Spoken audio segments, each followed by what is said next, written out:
And NVIDIA earnings are out, as are the FOMC minutes. And what are we left with? Well, it's not clarity. Welcome to Macro Money. This is Ilya Spivak, head of global macro here at tastylive. We're going to look at some of what the price action has done today and why it did it. And then what we'll do is we'll then re-anchor ourselves in more traditional macro drivers, because what we have in front of us today is a gut check on global growth. And really, that more than anything is probably the most impactful stage setting, not necessarily because it's going to give a price spike here or there, but because it anchors whatever else we're talking about. It establishes for us that which can matter and that which the markets can have speculative interest in. Because, of course, without growth, risk appetite is going to have a hard time keeping well positioned, no matter what the narrative is. Because if the markets don't want to put money at risk, regardless of what they're putting money at risk on, well, then there isn't much of an upside story to assets more broadly. So let's begin with a conversation about the situation that unfolded in markets today with these FOMC minutes and, of course, subsequently with the NVIDIA earnings report. So we're going to use the S&P 500 as a kind of barometer for overall risk appetite. And look here first. Note the market started to sell off about an hour, maybe 30 minutes or so, depending on where you want to choose your start. But that big red bar on these S&P 500 futures, that's the ES active contract there for June. The sell-off right here starts about 30 minutes before FOMC minutes come out. And what that basically is telling us is that the market is essentially starting to position for what would be event risk. In other words, the market is setting up for some kind of a situation here where it's saying, okay, we did what we did over the course of the day, which was, as we can see here, not a whole lot of anything. But now we're in the gravitational pull of event risk, and who knows what it'll maybe give us. So let's back up. Let's even out portfolios. And the first thing that happens here is indeed the FOMC minutes. And as we can see in about the 30 minutes that follow the release, the response is, in a broad sense, worried. Because what we end up getting is, on the whole, hawkish. And just to give a flavor, what we get in these FOMC minutes first is generally worried about disinflation. We, of course, got that from the policy statement that was released at the meeting itself. These were minutes for the May meeting, and the policy statement at that time already said that the Fed was worried that inflation wasn't coming down fast enough. Fed officials in the minutes said that the inflation readings for the first quarter were, quote, disappointing. They discussed holding rates steady for longer if inflation doesn't fall. And this is where we get into semantics. Various, quote unquote, Fed officials mentioned raising rates if inflation warrants it. That, of course, is not shocking to anybody, and we probably knew that already. The minutes also said that officials think that while the stance of policy is restrictive, it is uncertain to what degree it is restrictive. And some of them worried that officials might have interest rates in a place where rate hikes are not having as much of an effect as they have in the past. That, of course, led to worries about whether policy currently is, in fact, sufficiently restrictive. We know that conversation well. And also that we might have the neutral rate of interest, whatever the ultimate bottom is on rates once cuts begin and rates settle, that this is now higher than it has been before. And of course, that much has already come out in the Fed's own projections. They've kind of started to carefully nudge up the long-term rate that they anticipate is the sort of neutral, neither restrictive nor expansionary rate in the current environment, basically suggesting that interest rates in the post-COVID world are now structurally higher than they were before. And we've discussed the reasons for that extensively here. They, of course, don't so much have to do with COVID. That was more of an accelerant, and more to do with demographics, more to do with deglobalization and kind of big picture structural forces. So the Fed minutes do come out hawkish. They do put the possibility that the Fed is at least open-minded to rate hikes on the table. The markets don't like it. They subsequently reverse almost all of the move after about 30 minutes on the downside, and then about 15 minutes of digestion. Each one of these bars is 15 minutes. And that's, of course, because the NVIDIA earnings beckon after the close. Here's what happens at the close. Not a whole lot of anything. The markets reverse back to where they were before the FOMC minutes. The NVIDIA earnings create a whole lot of back and forth, but at least so far, not a whole lot of conviction. What happens there? Well, the upshot is there's a 10-to-1 stock split. So the price is effectively gone from having NVIDIA be a $900, $1,000 stock to being a $90, $100 stock. Okay. The earnings themselves surprise on the upside. I think that much was pretty well benchmarked already, but the magnitude of the surprise is not terribly high. So the expectation was that we'd have an EPS of 5.6, so $5.60 a share. We got $6.12 a share. That's a surprise of 9.3%. It is the narrowest surprise since the fourth quarter of 2022. So we're talking about the narrowest surprise in over a year.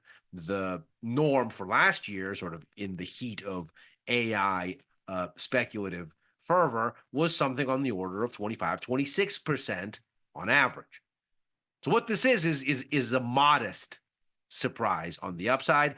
When we get to the revenue side of the story, 26 billion is what we get. The expectation was 24.6 billion. That's a surprise of almost 6%, 5.9 to be exact. That is the narrowest surprise that we've seen since the fourth quarter of 2022 as well. So it seems like this sort of normalization of expectations that we've been talking about yesterday on the show, the day before on the show, that all of this is in fact starting to occur. That this kind of speculative ardor around ever more buoyant surprising from the AI narrative, as it is kind of taken together in NVIDIA, which has become a kind of avatar for the whole story, that this is maybe starting to kind of normalize into a new baseline, a new benchmark. And that as you get there, the level of upside surprise is deflating. So as we see, the result from markets at this point kind of non-committal. This is, of course, an upside beat. These are high numbers, but what this isn't is necessarily fuel for runaway speculative appetite. This sets us up for what is to come over the next 24 hours before liquidity starts to really thoroughly escape these markets ahead of what is a U.S. market closure Monday next week. And that is the May set of PMI numbers. As we've talked about before, this is a critical barometer on overall global growth. These numbers are essentially a more timely guesstimate of where GDP is going. GDP numbers tend to come out quarterly. They tend to be terribly lagged. And so whatever comes out in them is oftentimes old news. So if you wanted to get a more active, a more timely view of the global business cycle, this is what you'd look at. So if we look at what the expectations appear to be, especially for the key economies, what we find is that there's not a whole lot of moving around that is expected. So if we consider what's going on with the Eurozone composite, we're expected to get a little bit higher from 51.7 to 52. Not a whole lot of change there. The UK composite from 54.1 to 54. And then, of course, the US composite, we don't have a formal forecast number for, but if we look at what the manufacturing and the services components are seen doing, there's no changes here. Now, obviously, once you scale that and you do some implied math, you can kind of guesstimate that what you end up with is about a 51.4 number. That's not the official forecast as pulled from the universe of economists that are typically aggregated by the likes of Reuters or Bloomberg or Haver or something like this. But if you do some modest scaling and you say, okay, here's how this probably shakes out, back of the envelope math, it's about 51.4. Here's why this is very important, even if it's not immediately market moving when it comes out. As we've talked about before, the global economy is really made up of two main sectors. One are the three main engines of demand. They are where the buyers are. And the other is the vendors servicing those buyers. Of the main engine economies, the US is almost a quarter of global growth at 22%. The Eurozone is 12%. China is 16%. The rest of the world, the remaining 50%,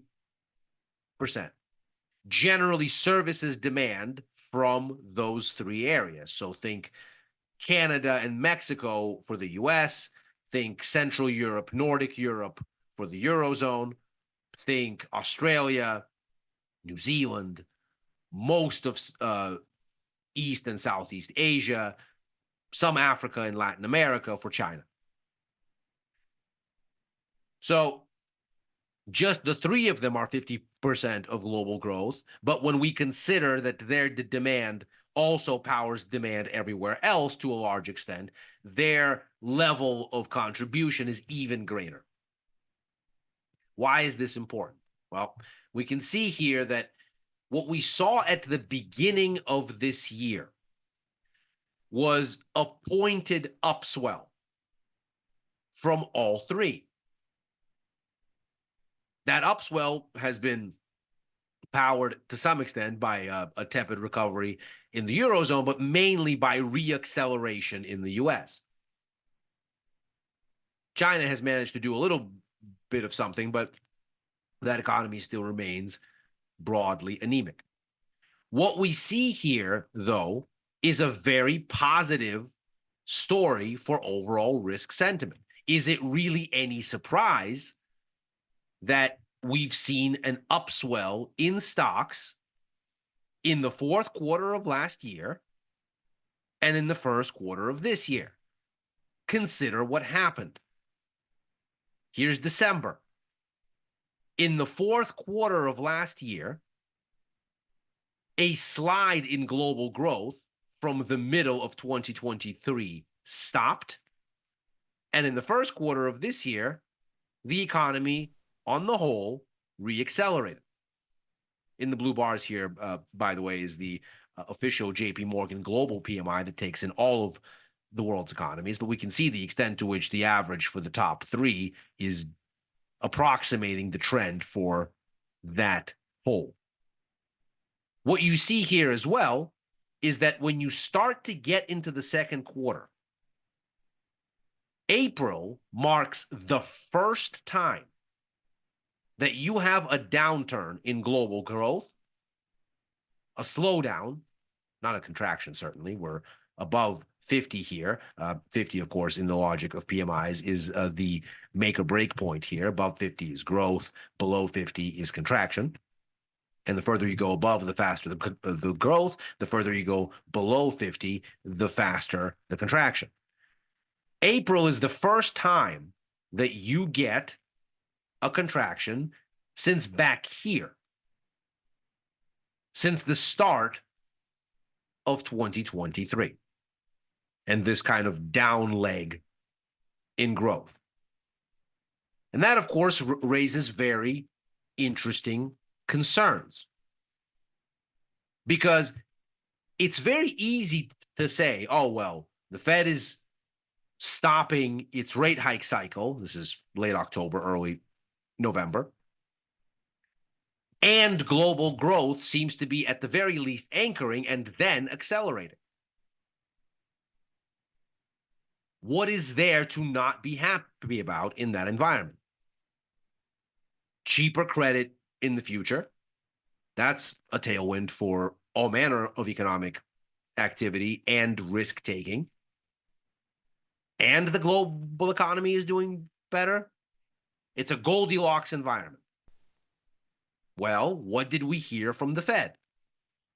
They're worried that inflation isn't going down fast enough. They're worried that they may not need nearly as many rate cuts and are even open-minded perhaps to hikes, although the bar for that is understandably very high. And in that environment, the global economy seems to be starting to tilt. This seems like the recipe for essentially the opposite of what we saw in the fourth quarter and in the first for overall risk sentiment, with the caveat that the markets have to care. And so to make this story actionable, what we need is, first, some sort of supportive evidence beyond just 1 month of data, and then for the markets to respond. And this is where the incoming PMI data becomes so very important. Now, looking at the two big ones reporting today, we're not going to get China PMIs here. We are going to get the U.S. and the Eurozone. We can see here that for the U.S., standstill. Here was the upswell in the first quarter. We've since kind of turned lower.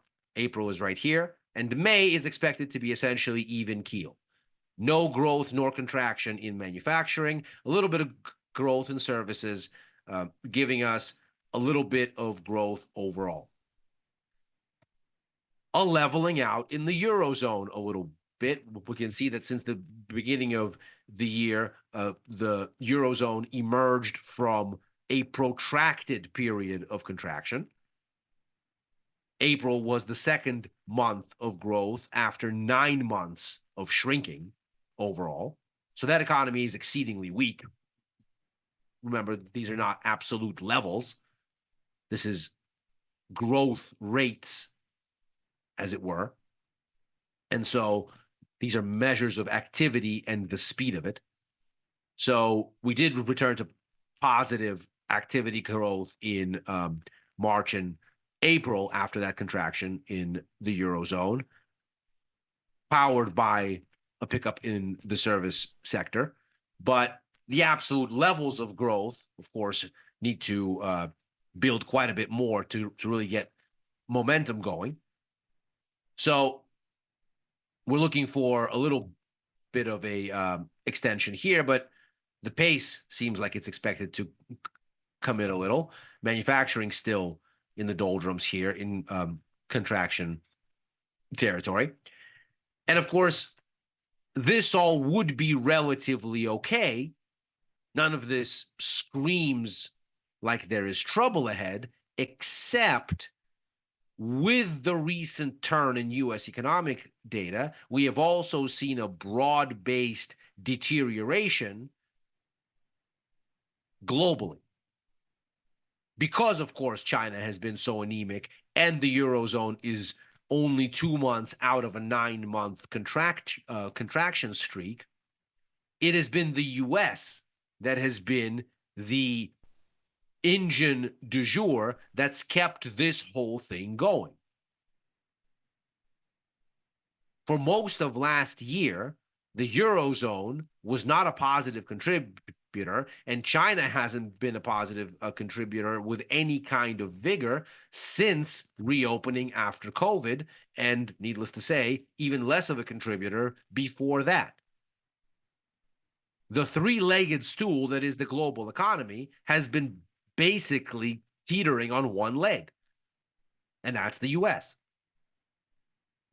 What this is starting to show us here is that the US is worryingly coming undone. That US economic data is quickly undershooting expectations by an increasingly wide margin. And of course, what that means is maybe that the blistering rate hike cycle is finally catching up, that the Fed is right, ultimately, not to panic about sticky inflation because it will start to come off, but that it will start to come off because the economy has finally hit the skids. It's a bit early to say yet, of course, but the way economic data has been performing recently would suggest that market watchers have been significantly over-optimistic about where the road ahead is leading. And of course, that's echoed into global performance overall. So the risk here is that these numbers surprise on the downside. That expectations for steady as it goes outcomes are going to be part of this narrative of disappointment, that they'll undershoot. We, of course, saw wildly soft numbers out of ISM, for example, which is a survey that was published a bit later than the analog S&P Global PMIs. The Institute of Supply Management out of the U.S.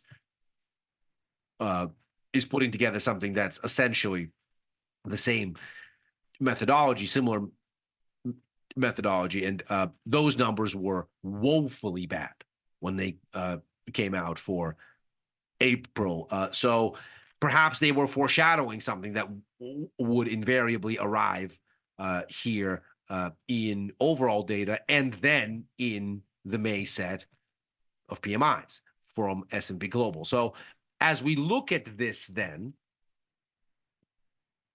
the risk is that all of the speculative fervor that we've seen over the past 2 quarters and some change now has to find a reason to keep going in an environment where the Fed is not rushing to cut. The market is, in fact, still priced for a more hawkish path for interest rates than the Fed itself acknowledges. And all of the recent rhetoric suggests that when they meet in June, they're going to change their forecast from 3 cuts for this year to something more modest, maybe 1. But even more worryingly, that the global growth component is no longer a tailwind, that it's now become a headwind. And if the US is in fact rolling over, well, then the world economy finds itself really without a plan B, without a safety net. And that alone, that realization alone, can be enough for investors to look and say, we've had a great 6-7 months. Let's take some speculative, opportunistic money off the board. The sort of contracted scope of surprise in the NVIDIA earnings may be a kind of microcosm, and the market's unwillingness to reward that readily may be a kind of microcosm for a level of exhaustion in risk on fervor.